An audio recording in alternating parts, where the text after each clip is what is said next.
Permaneça Jesus nos envolvendo na sua doce paz. O tema da noite, o poder do pensamento, o poder da vontade, o poder da fé, são temas profundos, de uma riqueza literária gigantesca, e o desafio aqui é conseguir sintetizar isso nessa 1 hora que a gente tem juntos. Enquanto eu meditava como começar a construção desse tema, por onde começar, à medida que eu ia lendo os conteúdos sobre, chegou até a mim uma história contada por Haroldo Dutra, que é uma história ocorrida com um médico empresário lá na terra dele, Minas Gerais. Essa história foi contada para o Haroldo pela esposa do Dr. Elias Barbosa. A história é o seguinte: Dr.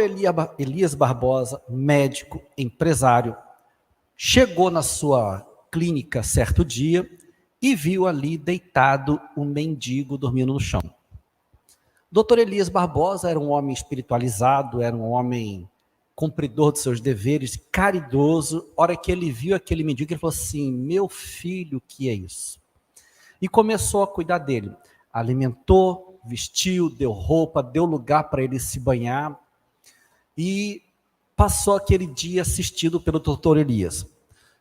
Depois, no outro dia, apareceu o mendigo, sujo, com a mesma roupa, maltrapilho. Deu tudo de novo para ele. E assim foram passando os dias. O Dr. Elias cuidava dele e ele voltava mendigo do mesmíssimo jeito no dia seguinte. Ele foi até Chico Xavier, contou a história para o Chico, e o Chico falou para o Dr. Elias assim: meu filho, faça tudo o que você puder fazer por esse mendigo, mas não alimente nenhuma esperança nenhuma expectativa em relação a ele.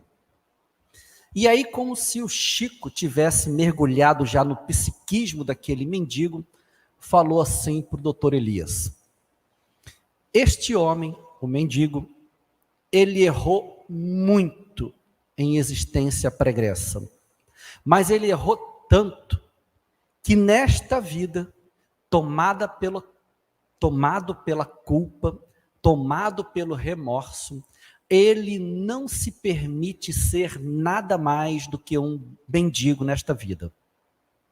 E aí o Chico ainda falou para ele: e não se preocupe, porque ele vai sumir, o mendigo. E aí o doutor Elias voltou, continuou cuidando. Não se passaram poucos dias e o mendigo desapareceu, sumiu. E o mendigo sabia que já tinha toda uma estrutura pronta para ele. Lugar para ele trabalhar, lugar para ele ficar, garantia de comida para ele pelos dias que viriam, e ele, não se sentindo merecedor daquilo, recusando aquilo, simplesmente desapareceu. Nós vamos começar com essa história, porque o tema da palestra é o poder do pensamento, da vontade e da fé. E o que a gente vai ver a partir daqui é olhando para este mendigo, que é um pouquinho de cada um de nós. Quem aqui não, de vez em quando, não se sente merecedor de alguma coisa? Quem aqui não vive amarrado em casamento complicado, difícil, não dá conta de arrumar alguém melhor? Quem aqui ganha um dinheirinho e na semana seguinte já derreteu tudo e não sabe com o quê? Quem aqui o médico não fala que não pode comer, e se não comer o cara fica bem, mas ele come exatamente o que faz mal? Nós não nos sentimos merecedores das coisas boas da vida. E a gente vai olhar para essa temática, o poder do pensamento, como buscando alguma coisa para dizer para este mendigo da história do Chico, da história do Haroldo, o que a gente diria que poderia ajudar ele, considerando que há em cada um de nós um pouco deste mendigo. Eu me lembro que aqui, algum tempo atrás, eu dei uma palestra falando de Bartimeu, que era o cego de Jericó. Quando eu preparava aquela palestra, Bartimeu, só para contextualizar, ele ficava sentado na calçada lá da cidade de Jericó, pedindo esmola, pedindo esmola, pedindo esmola, até que um dia apareceu Jesus e resolveu a vida dele.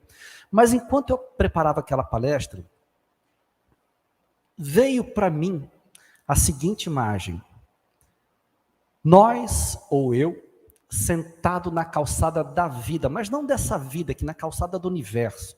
Me veio a imagem do universo, um troço amplo, uma fartura de amor, com todas as possibilidades para todos, e nós ali sentados pedindo esmolas, quando tínhamos tudo isso ao nosso dispor.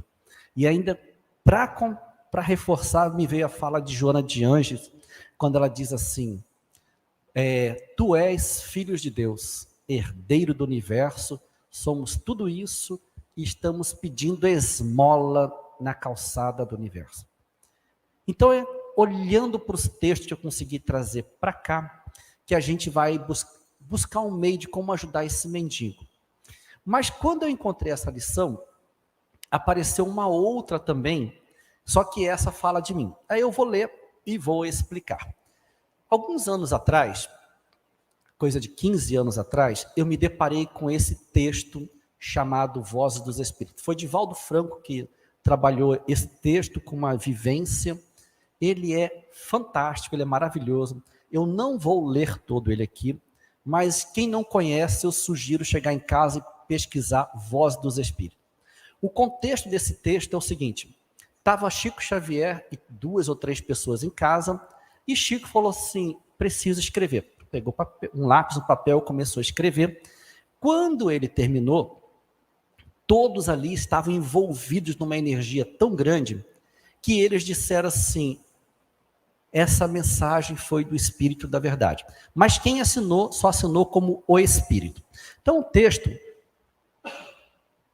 ele começa assim: Deus é meu Pai, a natureza é minha mãe, o universo é meu caminho, a eternidade é meu reino, a imortalidade é minha vida, a mente é meu lar, o coração é meu templo, a verdade é meu culto, o amor é minha lei, a forma em si é minha manifestação. Não vou continuar, tem mais coisa. Mas quando eu li esse texto, uma coisa tocou muito forte em mim, que foi esta fala: a mente é meu lar. Eu comecei a me examinar nesta fala e eu cheguei a uma conclusão. Já que a minha mente é o meu lar, e eu não moro na casa que eu moro, mas eu moro aqui na minha mente, eu percebi que eu não gostava do lugar que eu morava. Falei, gente, a minha mente é muito bagunçada, ela é muito desorganizada. Nesta minha casa mental moram pensamentos que eu não queria que tivessem lá, mas estão. Então, de 15 anos para cá, eu comecei a arrumar essa casa mental. Ela está muito melhor do que era, dá até para receber visitas lá, mas ainda não é a casa que eu quero ter. Então, olhando para isto, como é que faz para a gente, já que cada um dos senhores moram na sua mente, já pararam para pensar quais são os pensamentos que moram aí com você? Quais são os pensamentos que você está tentando se livrar e ele não vai embora nem a pau? Então é olhando para esse mendigo e essa casa aqui falando de mim, eu não gostava de morar, mas hoje está ficando legalzinha ela, que a gente vai começar a analisar tudo isso e a gente vai começar trazendo Jesus para a conversa. Ele traz essa fala: porque onde estiver o teu tesouro, aí estará também o teu coração.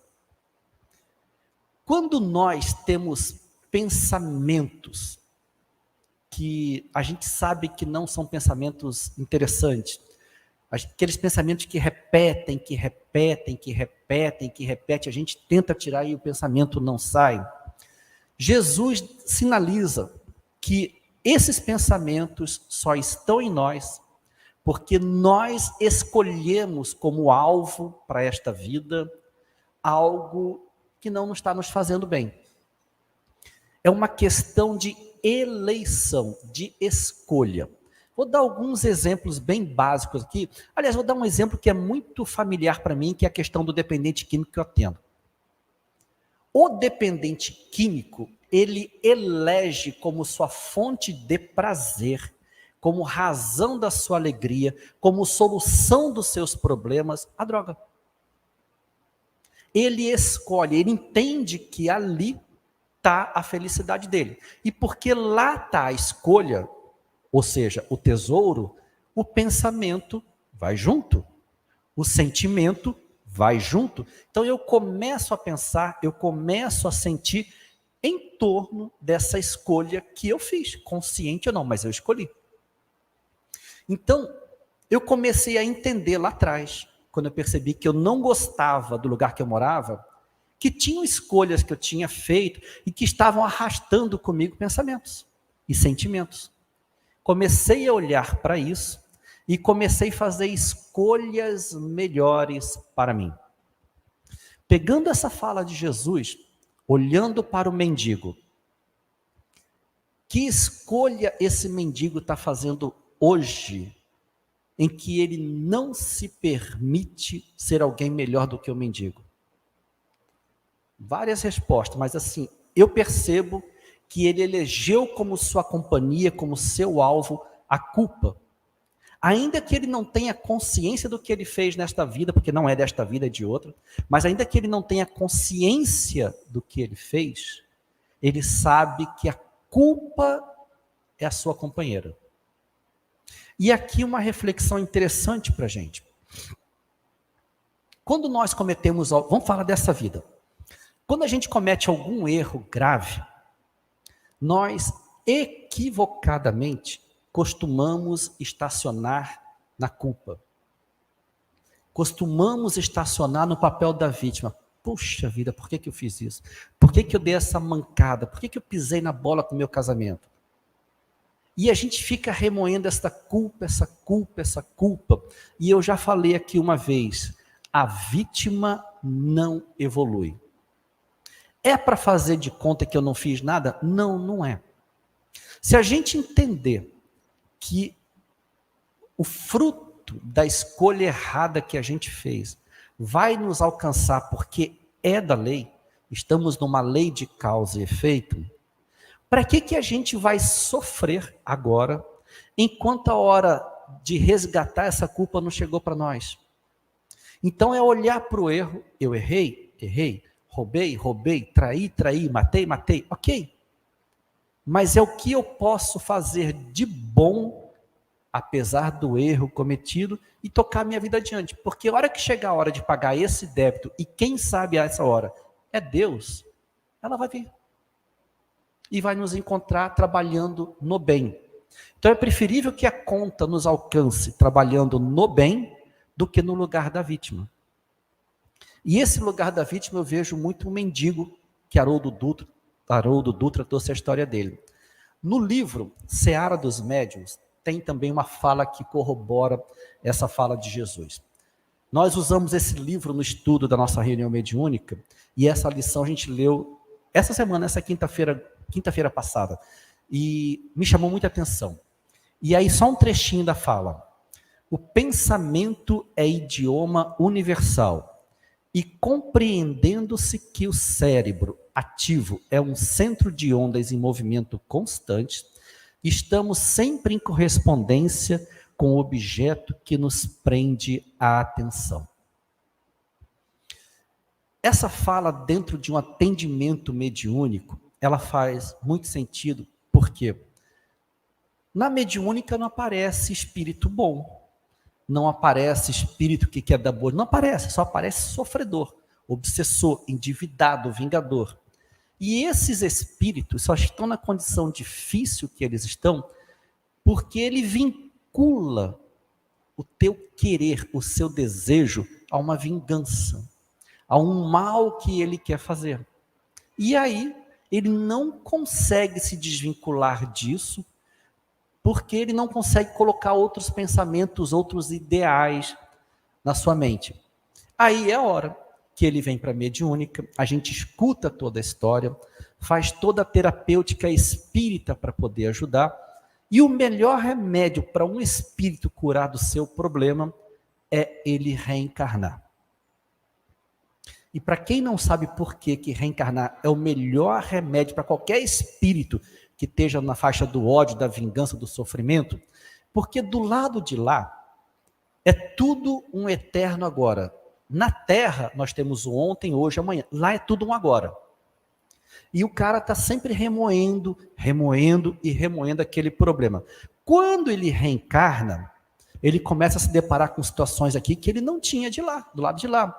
Boleto para pagar, comida para comprar, filho para sustentar, um corpo que sente fome, um corpo... É tanta preocupação que o cara tem quando ele reencarna, que ele esquece de quem ele odiava do lado de lá, que agora tem que correr atrás dos boletos dele aqui na Terra.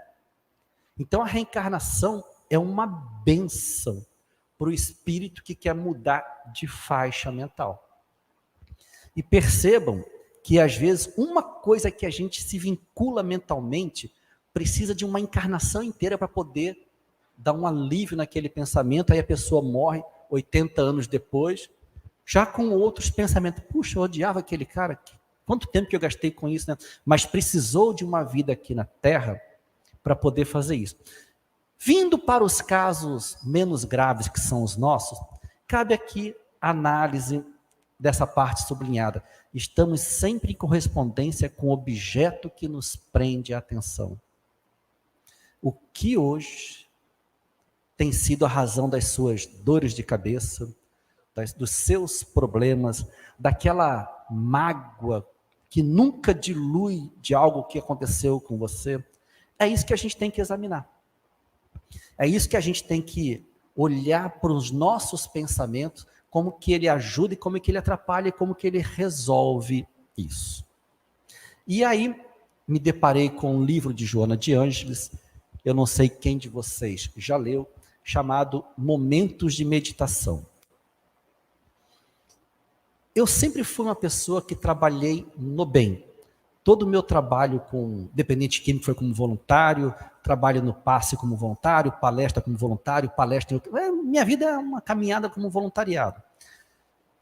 Isso, de alguma maneira, acalmava as coisas aqui dentro e aqui no coração, mas não resolvia o problema. E eu não sabia por quê. Quando eu li essa lição, e a gente vai ler só um pedacinho dela, eu entendi o porquê de algumas coisas que não mudavam, melhoravam, mas não resolviam, e vamos ler juntos. E aí começa Joana de Ângeles dizendo: pessoas bem intencionadas acreditam que algumas ações boas lhe bastam para a paz de consciência no mundo e a conquista do reino dos céus logo depois. Vamos entender só o que são essas algumas ações boas. É o que eu falei que eu fazia, é o sopão que nós espíritas damos, é a campanha do agasalho no inverno, são essas coisas que a gente faz porque nos faz bem, tá? Mas aí ela já traz essa reflexão. Algumas pessoas bem intencionadas acham que isso basta para que a gente ganhe nosso lugar no céu. Segue ela. Entre nada fazer e algo realizar, é sempre melhor o bem produzir. Ela não está dizendo que não fazer que fazer esse bem que a gente faz não resolve nada. Não é isso. Fazer o bem faz bem, só não resolve o problema. Tanto que ela fala aqui, é bem melhor algo realizar. Todavia, a ação generosa, periódica, não é suficiente para equilibrar os valores humanos no campo de batalha da personalidade, em detrimento do ser real em si mesmo. Então, dar o sopão é bom? É. Fazer palestra é bom? É. Ajudar no passe é bom? É. Evangelizar, campanha da agasalho, tudo mais, tudo isso é bom, mas não basta. Aí vem a pergunta, o que basta? O homem se torna aquilo que cultiva no pensamento. Eu acho que vocês que seguem redes sociais, na mesma medida que tem um monte de coisa ruim, tem um monte de coisa boa lá. E o que está surgindo de pessoas que estão nos convidando a mudar de vida por uma mudança de pensamento é muito grande. E tem muita verdade naquilo, no conceito. Tudo bem que o cara fala assim, faz isso e amanhã você nunca mais vai ser pobre, vai ser um rico da vida. Isso é a lorota. Mas pelo pensamento, muita coisa vai melhorar na tua vida. Segue ela. A vida mental irregular, geradora de 1000 conflitos e disparates, não fica anestesiada face à ingerência de alguns atos de solidariedade ou mesmo de beneficência. Então vamos lá. Vida mental irregular. Estamos todos nós aqui no salão do Centro Espírita Cuiabá, pensando em Jesus, meditando em coisas boas, como é que vou colocar isso em prática. No entanto, terminou tudo, você daqui para o teu carro e do teu carro para a tua casa, acontece alguma coisa dentro de você que o seu pensamento não está mais aqui. Aliás, é como se você nunca tivesse estado aqui. Então isso é a vida mental irregular. Como a gente não escolheu conscientemente qual é o objeto que eu vou gastar meu pensamento nesses dias da minha vida, nós ficamos navegando nesse mar de pensamento. Ora eu estou com raiva, ora eu estou com alegre, ora eu estou apaixonado pelo meu marido, pela minha esposa, ora eu quero ficar viúvo ou viúva logo. A gente fica nessas irregularidades. Queremos que a guerra acabe logo? Não, vamos soltar uma bomba lá. Então a gente fica nessa questão. E quando ela fala aqui que esse bem, nós não ficamos anestesiados a essa ingerência nossa, eu comparei isso a uma dor de dente. Quem aqui já teve dor de dente daquelas assim, de dobrar o joelho, sabe do que eu estou falando? Quando o dente dói, a primeira coisa que você faz é tomar um analgésico. Você já pega logo um Novalgina, um Tilenol daquele assim, dose de cavalo, para a dor do dente parar. E a dor para. Mas não resolveu o teu problema. O que resolve o seu problema é você ir ao dentista e obturar o seu dente. Para que a cárie, ela pare de doer. Mesma coisa é o que ela propõe aqui. O bem que nós fazemos é o Tilenol. É o Sonrisal. Acalma os nossos conflitos internos, mas não resolve o problema. E a pergunta prossegue. O que resolve o problema? Pegando o mendigo ali, o que resolveria o problema do mendigo? Pegando eu, que não gostava de morar na casa que eu gostava, que era o meu lar, que é a mente. O que resolve isso? Vamos adiante. O reto pensar, e aí já é a solução, é um método único para atingir o reto atuar. Precisamos gastar algum tempo examinando o que significa reto pensar.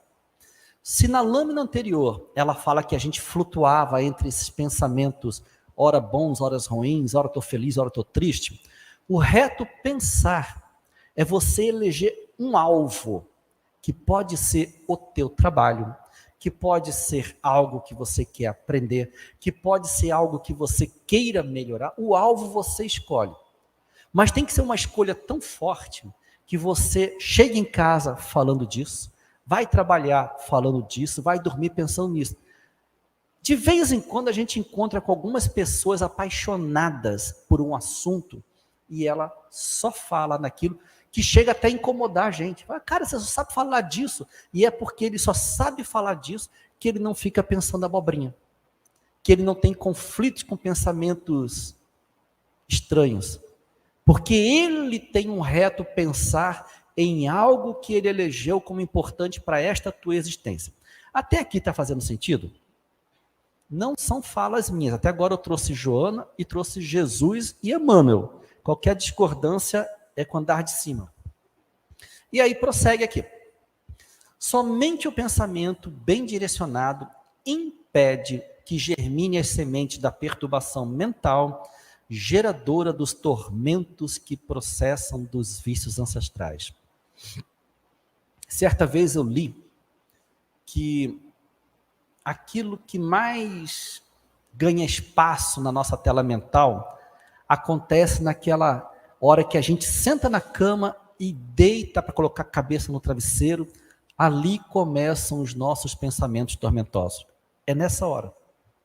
E para complicar um pouquinho mais, André Luiz escreveu a seguinte frase: conhece-se o homem pelos seus finais de semana. Você pode ser um cara que nunca faltou, bate o ponto na hora, trabalha, mas quando dá sexta-feira às 18 horas, até a segunda-feira, 8 horas, é ali que está quem somos nós. É o que nós fazemos quando não estamos nas obrigações da rotina do dia a dia, é quem caracteriza quem nós somos, né? E aí, quando eu li essa fala, eu falei, vixe, era uma época que eu gostava de ver televisão no domingo, né? Eu preciso me livrar do meu sofá, preciso mudar. Então, essas mudanças que a gente vai fazendo, percebendo quais são as coisas que geram esses conflitos em nós, que a gente vai se policiando, falando, isso aqui não me cabe mais. Não depois de tanto tempo de espiritismo, esses pensamentos, esses conflitos, não. E aí eu começo a eleger algo que eu possa colocar conscientemente o meu pensamento. Seguindo Joana, o esforço para insistir no reto pensar preenche os espaços do pensar mal ou não pensar, ambos do agrado da ociosidade e da acomodação. Existe uma diferença entre você pensar e você ter pensamentos. Ter pensamentos é o que a gente tem toda hora. Quem aqui nesse salão, no meio da palestra, já não foi para casa, fala assim, vixe, esqueci de fazer aquilo, ou foi para o lugar, às vezes a gente vem para cá e daqui a gente sai e já está pensando no lugar que vai, que prato que vai pedir. Então isso é ter pensamento. Geralmente o corpo está em um lugar e o pensamento está em outro. Agora, pensar é o seguinte, se eu perguntar para vocês, que dia foi 2 dias antes de ontem? O ato de vocês pararem para pensar na resposta, isso é pensar. É quando eu elejo aquilo que eu quero pensar. Qual é a questão que eu quero examinar na minha vida? Qual é a lição que eu quero incorporar para mim? Qual é o problema que eu quero que saia de dentro de mim? Isso é pensar. Isso é que faz a pessoa melhorar de uma condição evolutiva para uma outra melhor. Segue ela. Mediante o reto pensamento, o homem se descobre também agindo retamente. Então, segundo Joana de Ângeles, se você quer ser uma pessoa melhor, vamos pegar pedaços do cotidiano. Você, casado, teu casamento está em dificuldade e o teu sonho é melhorar o seu casamento. Terapia de casal ajuda? Ajuda. Diálogo ajuda? Ajuda. Mas se você não melhorar o seu casamento, na tua forma de perceber o teu casamento, na tua forma de perceber os problemas que a relação traz, se a melhoria do teu casamento não for na tua forma de pensar sobre ele, pode até melhorar, mas vai ser difícil. A tua vida financeira, ela está um problema grande para você. Se te derem aumento esse mês, ainda assim vai faltar dinheiro esse mês, porque você também aumentou a despesa. Problema financeiro você não resolve com mais dinheiro. Você resolve com uma educação, uma forma de pensar que faz com que você viva daquilo que você ganhe e ainda sobre para você poder guardar. Então percebam que a solução de todos os problemas, inclusive de saúde, não está no médico, ou só não está no médico. Mas enquanto a tua forma de pensar sobre determinada questão não modificar, aquela doença vai te acompanhar. E, como o espírita gosta de ler, vou apresentar alguns livros no final daqui. Emmanuel, de novo, perdão, Emmanuel não. Há uma fala no Evangelho, no estudo do perdão das ofensas, que a gente pode às vezes falar assim, Jean, mas eu não sabia disso. E no fundo a gente sabe, porque o que o Simeão colocou aqui, analisando o perdão das ofensas, ele faz toda uma construção, entendeu? E aí ele coloca assim, uma vez que sois responsáveis pelos vossos pensamentos. Tudo bem, a doutrina espírita diz que nós estamos num mar de pensamentos. Há uma questão no Livro dos Espíritos que pergunta assim, se os espíritos influenciam nossos pensamentos. E a resposta, mais do que supondes, a tal ponto que são eles quem vos dirigem os pensamentos. Mas a decisão final do pensamento que a gente vai abrigar ou não é nossa. Não importa qual pensamento veio naquela hora de emoção forte. A responsabilidade pelo que vai acontecer não é do obsessor que te influenciou, é tua, é minha. Então tenhamos essa maturidade, essa gerência primeiro sobre o que pensamos, e segundo sobre as decisões que tomamos a partir daquilo que nós pensamos. Então até aqui a gente trouxe fala cristã, fala espírita, mas tem outras correntes que também vão na mesma linha. E aí eu trouxe aqui, já devem ter ouvido, isso aqui não é religioso, é místico, as 7 leis herméticas. São 7 leis, e a segunda diz o seguinte, que é a lei da correspondência. O que está em cima é como o que está embaixo. O que está dentro é como o que está fora. Significa que o que está em cima, o seu consciente, é como o que está embaixo, que é o seu subconsciente. Tudo que o nosso subconsciente realiza para nós foi uma decisão consciente que nós mandamos para o subconsciente. E o que está dentro, que são as emoções geradas pelas ideias, é como o que está fora, que é o resultado do mundo físico. Então, existe uma correspondência direta entre a vida que nós temos hoje, que é o que está fora, com aquilo que acontece dentro de nós, que são os nossos pensamentos. Comecem a examinar as coisas boas e ruins que você tem hoje na tua vida e examina quais são os teus pensamentos que estão te gerando essa coisa boa ou essa coisa ruim, e você vai chegar a lugares interessantes como eu cheguei. Joana de Ângeles, em Momentos de Felicidade, ela diz assim: o homem pode ser considerado o pensamento que exterioriza, fomenta e nutre. Conforme sua paisagem mental, a existência física será plasmada face ao vigor da energia direcionada. Jesus, ele era chamado como o Verbo. Tudo aquilo que ele criou na terra, inclusive a própria terra, foi a partir do Verbo. Conosco não é diferente. Tudo aquilo que sai da nossa boca, bom ou ruim, é construção que nós fazemos para nós mesmos. A nossa palavra é como se fosse, Emmanuel fala que é uma energia que circula ao nosso redor. Aquilo que eu falo, que eu desejo, bom ou ruim, circula ao meu redor. Eu já li que a palavra é como um bumerangue, aquilo que eu lanço para a vida volta, e volta para mim. Ela pode até errar o endereço na ida, porque a pessoa é vigilante, mas ela não erra o endereço na volta, que sou eu que proferi. Então nós temos que tomar cuidado com palavrões que a gente pronuncia por hábito cultural. Nós temos que tomar cuidado com piadinhas racistas, com piadinhas desrespeitosas, com piadinhas que diminuem o outro, porque isso volta para nós. Nós temos que tomar cuidado com palavras que falamos de nós mesmos. Quem tem muito adolescente em casa, vê que eles falam com muita facilidade. Como eu sou burro, como eu sou burra. Nossa, eu não faço nada direito. E nós precisamos ajudar os nossos jovens a tomarem cuidado com essas palavras pessimistas que eles falam acerca de nós mesmos.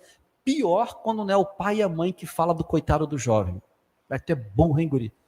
Nós temos que tomar cuidado com isso, porque essas palavras ajudam a escrever valores no ouvido do coitado que ouve, mas também volta para nós.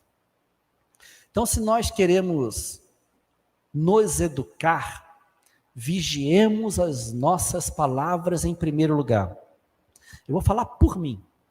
Eu já tive pensamentos assim que, sabe lá Deus, o que eu desejei para o coitado do outro. Mas eu falava assim, porque eu já tinha consciência, tá? Eu posso até pensar, eu posso até sentir, mas não vou abrir a boca, não vou falar. 5 minutos depois, desaparece. Ficava o mal-estar daquela energia ruim que eu senti, ficava o mal-estar daquele pensamento que eu tive, mas eu não me comprometia porque eu não abri a boca. Pior é quando eu sinto alguma coisa ruim, quando eu penso alguma coisa ruim e lanço na forma de palavras isso. Aí eu estou me comprometendo seriamente. Dizem que a palavra é como uma flecha lançada. Depois que ela vai, ela não volta mais. Volta a energia dela no formato de bumerangue para você. Então, se a gente quer ajudar aquele mendigo, se a gente quer fazer da nossa mente um lugar melhor para se morar, temos que ter essa vigilância sobre os nossos pensamentos, porque eles têm poder. Temos que ter vigilância sobre aquilo que sai da nossa boca, porque tem poder. É com o que a gente fala que a gente constrói. E aí a gente vai trazer algumas falas, para poder finalizar, que falam desse poder que a gente tem e não se dá conta, e de algumas ajudas que estão à nossa disposição e que a gente não utiliza. Salmos 82, Velho Testamento, nem fala de Jesus. Vós sois deuses. Quando a gente olha para essa fala, nós não somos o D com D maiúsculo nem o singular. Deuses no sentido de que a gente pode fazer coisas muito boas de construção a nosso benefício, sabendo utilizar o que está à nossa disposição, que é o pensamento que plasma ideias, que são as palavras que constroem realidade. Então, nesse sentido, nós somos deuses, porque podemos fazer muitas coisas boas ou não a nosso favor. E Jesus, para poder corroborar isso aí, e agora sim, indo para o Novo Testamento, ele falou assim: na verdade, vos digo que aquele que crê em mim também fará as obras que eu faço e as fará maiores do que estas, porque eu vou para o meu Pai. Isso é uma promessa de Jesus. Ele disse: nós podemos fazer o que Jesus fez e fazer coisas melhores que ele fez ainda. É claro que nós temos uma inteligência para saber que não é por agora. Mas, se a gente caminhar no bem, se a gente colocar o pensamento em busca de algo que seja maior na questão da vida, em pouco tempo a gente já vai ter curado nas nossas mazelas, e quando tiver alguém próximo de nós, nós vamos poder impor as mãos nessas pessoas e falar: você está curado. É uma promessa de Jesus. Não é um deslumbre nosso, está no Novo Testamento. Só que para isso, a gente tem que começar a se curar a partir daquilo que a gente pensa. A gente tem que começar a se curar a partir daquilo que a gente acredita. A gente tem que começar a sentir merecedor dessas boas coisas do universo para poder dar para o coitado que ainda não se sente essas boas coisas do universo. Volta lá no mendigo, estava tudo pronto para ele. Uma rede de assistência espírita, ele tinha trabalho, comida, casa, tinha tudo. Ele falou: não mereço, e foi embora, e desapareceu, e não falou, não foi nada, ele não deu nem tchau, nem obrigado, desapareceu. Então nós temos que tomar cuidado, se nós não somos às vezes esse mendigo, que tem um monte de coisas boas que a vida quer dar para nós, e nós não estamos nos sentindo merecedores, por conta de culpas que temos? Sim, temos. Mas não nos preocupemos, porque a gente vai pagar na hora que Deus entender que é chegada a hora. E até lá, vamos recebendo o que a vida tem para nos dar. Outra promessa do Cristo que a gente dá pouco valor a ela. Pedi e se vos dará. Buscai e achareis. Batei a porta e ela vos abrirá. Porquanto quem pede, recebe. E quem procura, acha. E aquele que bata, a porta se abrirá. Uma coisa é eu falar alguma coisa para vocês, outra coisa é Jesus prometer isso para vocês. Então a questão aqui, inicialmente, eu acho que está em nós sabermos pedir.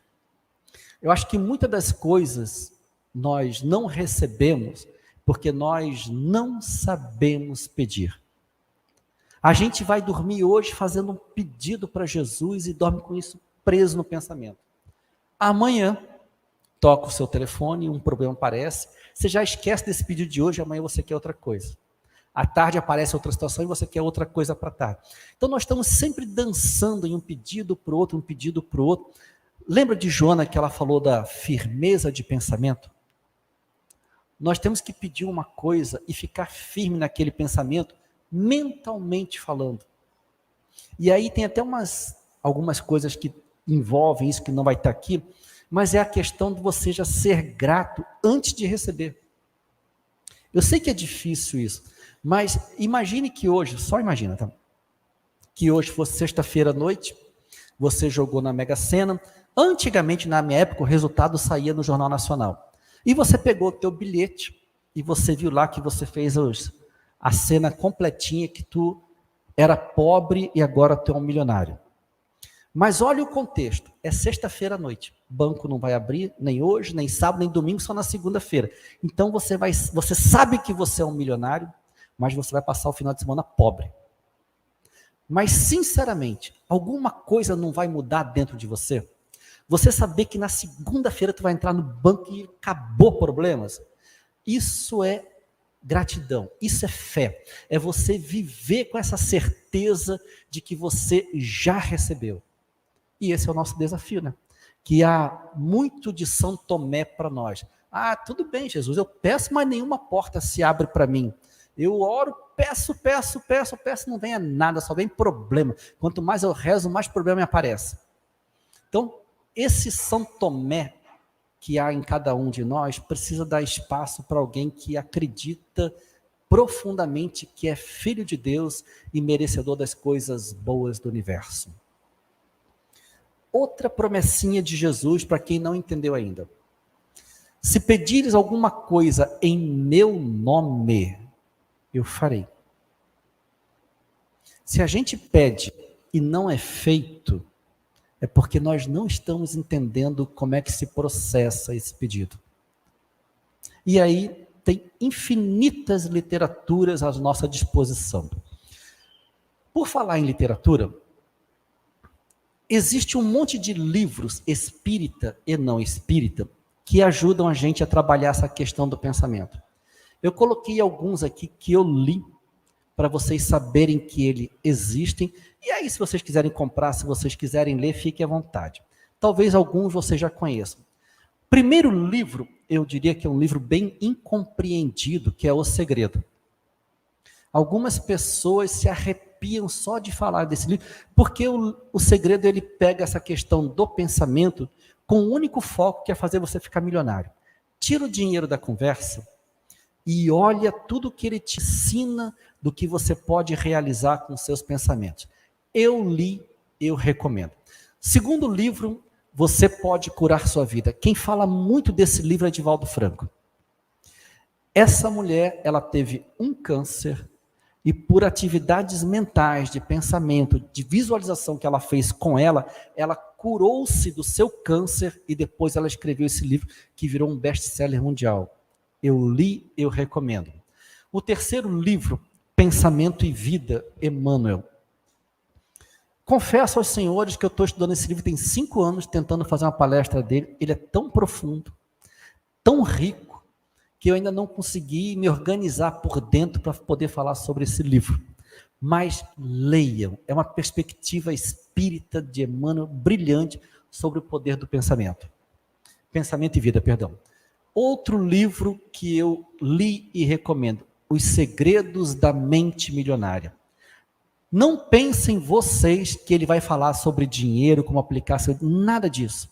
O que ele trata ali é do pensamento de pobre que habita em nós, aonde eu não mereço isso, eu não mereço. E ele explica, só para vocês terem uma ideia, ele fala assim que muitas das vezes, inconscientemente falando, nós nos recusamos a ser mais rico do que os nossos pais. Por lealdade aos nossos pais, a gente se recusa a ser mais próspero do que ele. O nome é O Segredo da Mente Milionária, mas é um tratado de psicologia esse livro. Crenças, Robert Dilts. A mãe dele teve um câncer. Ele curou a mãe através de práticas mentais de pensamento, crenças que a mãe tinha, ele modificou, ele curou o câncer dela, e depois que ele curou, ele escreveu aquele livro, eu já li, eu já recomendo.